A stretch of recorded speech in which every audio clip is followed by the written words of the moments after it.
Bonjour. Bienvenue sur Afrique Vision Plus.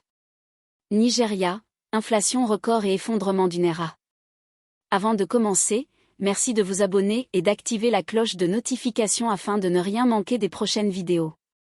Les Nigérians font face à l'une des pires crises économiques en Afrique de l'Ouest depuis des années, déclenchée par une hausse du taux d'inflation, suite à des politiques monétaires ayant entraîné une chute de la monnaie locale à un niveau historiquement bas par rapport au dollar américain, provoquant colère et manifestations à travers le pays. Les dernières statistiques gouvernementales publiées jeudi ont montré que le taux d'inflation en janvier a atteint 29,9%, son plus haut niveau depuis 1996, principalement en raison de la hausse des prix alimentaires et des boissons non alcoolisées. Le naira lui-même a encore chuté à 1524 naira pour $1 vendredi, ce qui représente une perte de valeur de 230% au cours de la dernière année. Cela aggrave une situation déjà difficile, réduisant davantage les revenus et les économies tout en mettant sous pression des millions de personnes déjà aux prises avec des difficultés en raison des réformes gouvernementales ayant entraîné la suppression des subventions sur le gaz, ce qui a triplé les prix du gaz et fait augmenter les tarifs des transports. Avec une population de plus de 210 millions d'habitants, le Nigeria n'est pas seulement le pays le plus peuplé d'Afrique mais aussi la plus grande économie du continent. Son PIB est principalement tiré par le secteur des services, tels que les technologies de l'information et la banque, suivi par le secteur industriel, comprenant les entreprises de fabrication et de transformation, puis l'agriculture. Tout est trop cher, il devrait nous aider, a déclaré Obiajulu Blessing, mère de 3 enfants, venue au marché acheter de la nourriture pour sa famille dans la capitale économique du Nigeria, Lagos.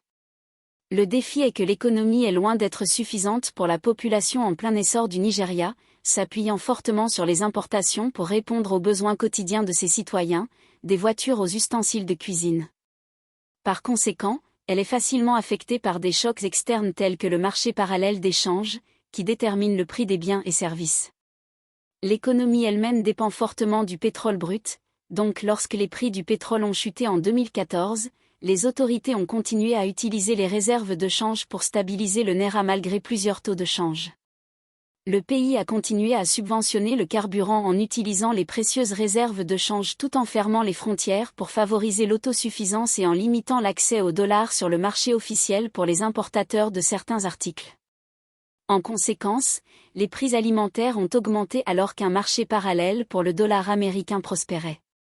Pour la commerçante Adeniyi Bisola, il y a trop de faim.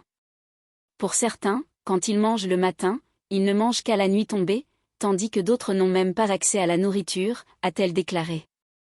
Peu de temps après avoir pris les rênes du pouvoir, le président Bola Tinubu a pris des mesures audacieuses pour redresser l'économie en difficulté et attirer les investisseurs.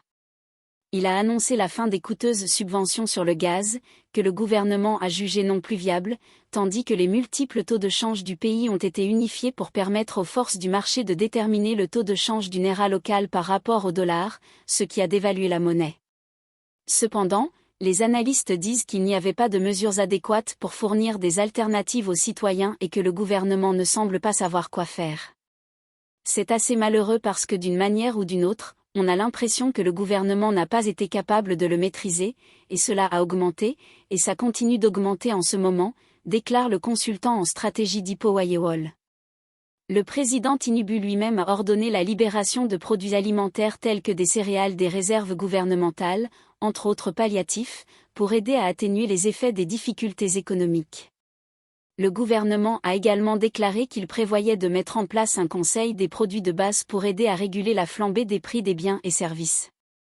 C'est bien pire pour certains dans les zones de conflit du nord du Nigeria où les communautés agricoles ne peuvent plus cultiver ce qu'elles mangent alors qu'elles sont obligées de fuir la violence.